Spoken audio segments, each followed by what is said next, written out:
तो hello guys, welcome back. तो भाई आज की वीडियो में आपका फिर से स्वागत है। तो भाई आज की वीडियो में हम सोलो लैंड रैग्नारॉक के चैप्टर नंबर 15 को कवर करेंगे। लेकिन भाई वीडियो को शुरू करने से पहले भाई सभी लोग वीडियो को लाइक और भाई चैनल को सब्सक्राइब तो कर ही दो और भाई कमेंट तो पक्का ड्रॉप किया करो। तो भाई शुरू करते हैं। तो भाई जैसा कि हमने देखा था कि जो भाई हमारा ग्रे है वो भाई सभी गॉब्लिन्स को मार रहा होता है। तो ये सब देख के जो बेरू रहता है कहता है कि तुम अच्छे से लड़ लेते हो, लेकिन फिर भी तुम और भी ताकतवर होते रहो। तुम्हें यंग मोनार्क की मदद करनी है आगे चलकर। ग्रोल जाओ जी भर के खाओ। भाई यहाँ पर जो हमारा बेरू रहता है वो भाई ग्रे को ग्रोल बता रहा होता है। तो भाई सुहो के सिस्टम में मैसेज आता है। तो भाई सिस्टम में मैसेज आ चुका होता है कि भाई ग्रे ने अच्छी फाइट लड़ी है, उसको भाई फाइट का एक्सपीरियंस हो चुका है और भाई 50% तक शेयर भी कर सकता है शायद। भाई ये सब देख के जो सुहो रहता है वो भाई चिल्ला कर बेरू को बुलाता है और कहता है कि बेरू, मुझे ग्रे के हंटिंग एक्सपीरियंस से कुछ मिला है। क्या पहले भी ऐसी कोई चीज सिस्टम में थी? क्या ऐसी कोई चीज मैं पक्के तौर पे तो नहीं कह सकता, लेकिन फिर भी ये थोड़ा मिलता जुलता है। जब शैडो सोल्जर्स फाइट करते हैं तो उनका एक्सपीरियंस शैडो मोनार्क को मिल जाता है। मुझे लगता है कि यह किसी गेम में पार्टी सिस्टम की तरह है, जहां पर तुम अपने एक्सपीरियंस को शेयर कर सकते हो।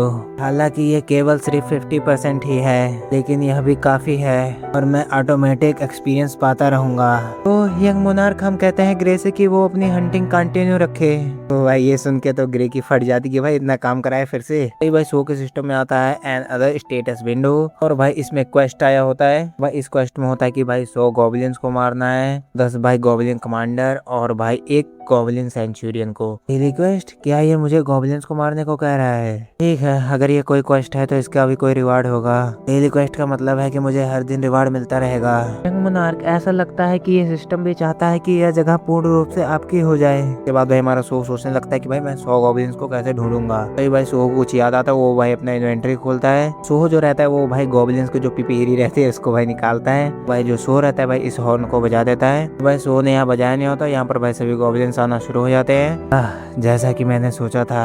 ओह, इस बांसुरी का इस्तेमाल करते ही सभी गॉब्लिन्स आ गए। आप तो बहुत स्मार्ट हैं। फिर क्या भाई जो हमारा सो है वो भाई पंच चार्ज करता है और भाई एक तगड़ा सा पंच मारता है। कुछ गॉब्लिन्स तो भाई आगे पीछे सब उड़ने लगते हैं। अब गॉब्लिन्स बहुत ज्यादा बोरिंग हो चुके हैं। तो भाई हम यहाँ पर देखते हैं कि भाई पूरी गॉब्लिन की आर्मी हमारे सो के सामने आ जाती है। इतनी ज्यादा संख्या के लिए मुझे कम से कम इनकी मदद तो चाहिए ही। अराइस, भाई जिन गॉब्लिन्स को सो ने मारा होता है उनको भी सो साइड ऑब्स्ट्रक्ट कर लेता है। भाई इन सबकी फाइट फिर से शुरू हो जाती है। भाई सभी को मार के सो ने भाई डेली क्वेस्ट भी कंप्लीट कर लिया होता है। भाई यहाँ पर जो ग्रे है वो भाई कंटिन्यू 3 घंटे से हंटिंग कर रहा है। तो भाई सो ने क्वेस्ट यहाँ पर कंप्लीट कर लिया तो उसको भाई रिवार्ड तो जरूर मिलेगा। जो सो रहता है वो भाई डेली क्वेस्ट को देखते हुए भाई कहने लगता है कि मुझे इस क्वेस्ट के जो आंकड़े हैं वो थोड़े अजीब लग रहे हैं। क्वेस्ट पूरा हो गया फिर भी नंबर्स बढ़ रहे हैं। क्या सच में ये हो सकता है? अगर कंटिन्यू नंबर्स बढ़ते जा रहे हैं तो इसका मतलब कुछ तो छुपा हुआ है। मुझे इस मौके का फायदा उठाना चाहिए और देखते हैं कि कब तक गिनती नहीं रुकती है। तो भाई ये सुन के तो भाई ग्रे की फिर से फट जाती है। भाई यहाँ पर जो सो रहता है सबको मार के जो भाई क्वेस्ट रहता है वो भाई 2 गुना पूरा कर देता है और भाई लिटरली यहाँ पर ग्रे की हालत एकदम पंचर हो चुकी है। सो को भाई फिर से रिवॉर्ड मिल जाता है मिशन कंप्लीट करने पर। भाई सो मन ही मन में कह रहा होता है कि हाँ, मैंने जैसे सोचा था कि सच में कुछ छुपा हुआ है। तो भाई हमारे सो का पहला रिवॉर्ड होता है स्टेटस रिकवरी।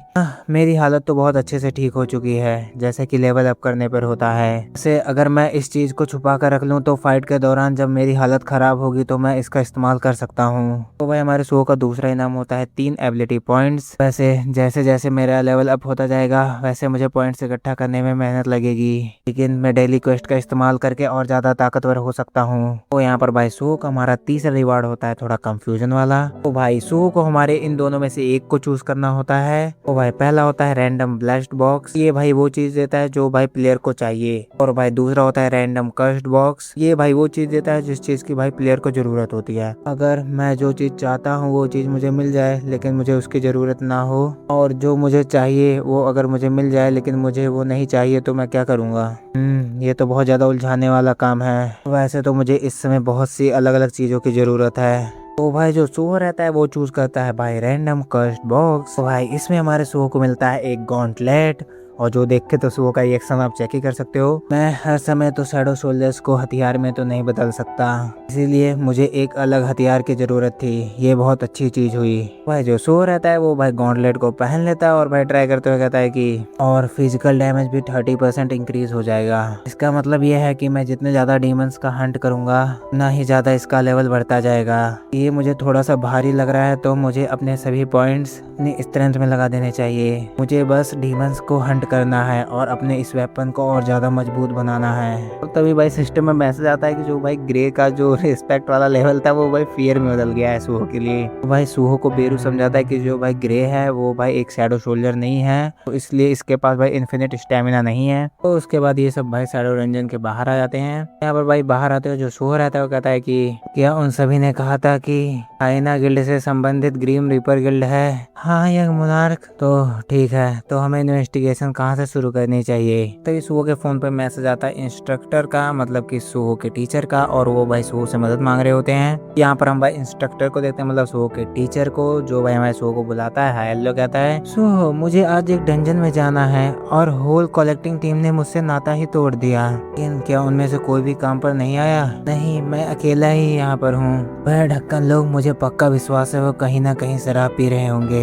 उसके बाद जो सो रहता है वो भाई शांत कराता है टीचर को अपने, उसके बाद कहता है कि मैं आपकी मदद करूंगा। उसके बाद भाई जो सूहो का टीचर रहता है सूहो को भाई प्रोटेक्टिव सूट पहनाता है, मतलब देता है। तो उसके बाद भाई जो सूहो रहता है ये भाई प्रोटेक्टिव सूट पहन लेता है। ये क्या बकवास है, इतने कम लोग कलेक्टिंग टीम में क्यों हैं? मुझे माफ कर दीजिए, आज सभी कलेक्टिंग टीम के जो भी मेंबर्स थे वो पता नहीं कहाँ लापता हो गए। उसके बाद ये जो भाई हंटर रहता है ये भाई सूहो के टीचर को डांटने लगता है। क्या तुझे पता है कि मैंने इस डंजन के लिए कितने पैसे दिए हैं ग्रीम रीपर को? उसके बाद भाई थोड़ा बहुत और डांटता है। यहाँ पर भाई जो सूहो का टीचर है तो भाई हाँ मैं हाँ कहते हुए चला जाता है। तो मैं तो टीम कलेक्टर का लीडर भी नहीं हूँ, तुम अपने सोल्जर्स को समन करके मेरी मदद करा देना। लेकिन भाई सूहो जो रहता है वो भाई अलग ही देख रहा होता है और भाई मन में कहने लगता है कि 4 D rank magic type hunters और 5 D rank combat type hunters और अकेला एक सी रैंक का हीलर। अभी अभी जो हमारे ऊपर चिल्लाया शायद वही स्ट्राइक टीम का लीडर है और हीलर भी। वो रैंडम कस्ट बॉक्स जो मुझे मेरी जरूरत की चीजें देने का दावा करता है। मेरे पास वो हथियार है जो डीमंस को भस्म कर देता है। और टीचर ने भी मुझे कोइंसिडेंस से यहाँ पर बुला लिया। और ये फील्ड टाइप डंजन जो ग्रीम रीपर गिल्ड के अंडर में है। और ये सब देख के चलूँ तो ये कोई कोइंसिडेंस नहीं है। भाई हम यहाँ पर देखते हैं कि भाई डंजन के अंदर से मतलब कुछ खतरनाक, भाई डंजन के अंदर से भाई रेड कलर का क्या ही ऑरा निकल रहा होता है। तो हम यहाँ पर भाई एक ह्यूमन टाइप मतलब मॉन्स्टर कह सकते हैं, कुछ भी समझ लो, लेकिन भाई उसकी आंखों से मतलब उसके अंदर से भाई एक ब्लू कलर का फ्लेम निकल रहा होता है। भाई यहाँ पर 3 भूत की तरह कुछ मॉन्स्टर्स भी होते हैं जो भाई इस बंदे से मतलब इस ह्यूमनाइड मॉन्स्टर जो रहते हैं इसे कुछ भाई निकाल रहे होते हैं। जो सूहो रहता है वो भाई मन ही मन में कह रहा होता है कि मुझे ऐसा क्यों लग रहा है कि कुछ खतरनाक होने वाला है। तो भाई इसी के साथ ये सोलो लेवलिंग चैप्टर नंबर 15 खत्म होता है। अगर भाई आपने यहाँ तक वीडियो देखी तो भाई चैनल को सब्सक्राइब, वीडियो को लाइक जरूर करना। तो बाय बाय।